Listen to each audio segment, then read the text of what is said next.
नमः शिवाय। ब्रह्मा विष्णु युद्ध नंदीश्वर कहते हैं। एक समय भगवान विष्णु क्षीर सागर में माता लक्ष्मी के साथ शेषनाग पर विश्राम कर रहे थे। तभी ब्रह्मा जी वहां पहुंचे और स्वयं को सृष्टि का सर्वोच्च ईश्वर बताने लगे। भगवान विष्णु ने विनम्रता से उत्तर दिया, लेकिन बात बढ़ते बढ़ते विवाद में बदल गई। तीनों स्वयं को श्रेष्ठ सिद्ध करने लगे और अंततः युद्ध छिड़ गया।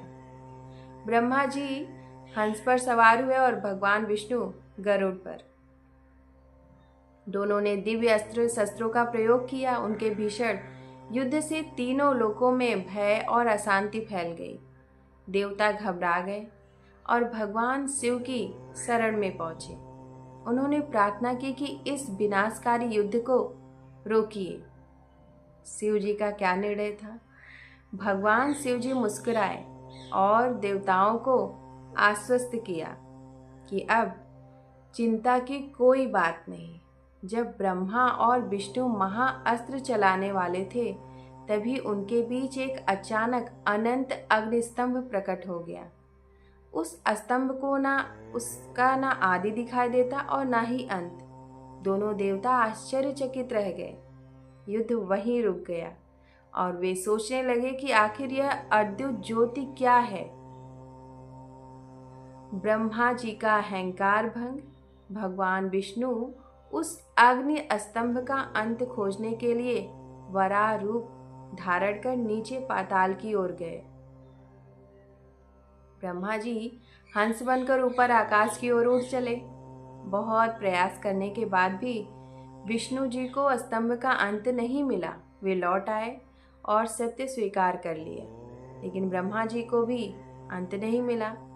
फिर भी उन्होंने केतकी पुष्प को झूठा साक्षी बनाकर कह दिया कि वे स्तंभ के शीर्ष तक पहुंच गए।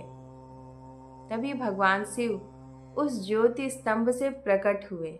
उन्होंने भगवान विष्णु की सत्य निष्ठा से प्रसन्न होकर उन्हें अपनी समानता का वरदान दिया, लेकिन ब्रह्मा जी के असत्य और अहंकार से वे अत्यंत क्रोधित भी हुए। भगवान शिव ने अपने तीसरे नेत्र से भैरव को प्रकट किया। भैरव ने ब्रह्मा जी का 5वां सिर काट दिया। श्री विष्णु जी की प्रार्थना पर भगवान शिव ने ब्रह्मा जी को क्षमा तो कर दिया, लेकिन यह श्राप दिया कि पृथ्वी पर उनकी पूजा बहुत कम होगी। केतकी पुष्प को भी झूठ बोलने के कारण शिव पूजा के लिए अयोग्य घोषित कर दिया गया। मैसेज यही है, अहंकार मनुष्य को पतन की ओर ले जाता है, जबकि सत्य और विनम्रता भगवान की कृपा दिलाते हैं। शिवलिंग की पूजन का क्या महत्व है? इसके बाद ब्रह्मा और विष्णु जी ने भगवान शिव की श्रद्धापूर्वक पूजा की। भगवान शिव प्रसन्न हुए और बोले, आज का दिन शिवरात्रि के नाम से प्रसिद्ध होगा। जो इस दिन श्रद्धा से मेरे शिवलिंग या मेरी मूर्ति का पूजन करेगा, उसे पूरे वर्ष की पूजा के समान फल प्राप्त होगा। भगवान शिव ने बताया कि उनका शिवलिंग अनादि और अनंत ब्रह्मा का प्रतीक है। शिवलिंग का दर्शन, स्पर्श, पूजन और ध्यान मनुष्य के जन्म मरण के बंधन को समाप्त करने वाला है।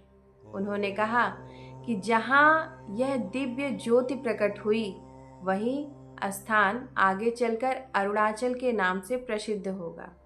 वहाँ निवास करने या प्राण त्यागने वाला जीव को मोक्ष की प्राप्ति होगी। भगवान शिव ने आगे कहा, मेरे 2 स्वरूप हैं, एक निराकार ब्रह्मा स्वरूप और दूसरा साकार महेश्वर स्वरूप।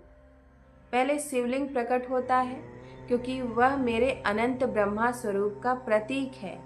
उसके बाद साकार रूप प्रकट होता है, जिससे भक्त मुझे सहज रूप में अनुभव कर सके। उन्होंने यह भी कहा कि जो भक्त श्रद्धा से शिवलिंग की स्थापना और पूजा करता है, वह अंततः शिव के साथ एकत्व का अनुभव करता है और शिवलोक को प्राप्त होता है।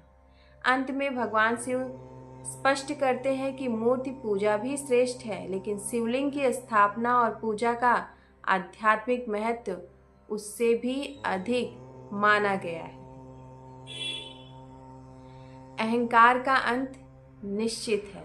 सत्य और विनम्रता ही भगवान की कृपा का मार्ग है।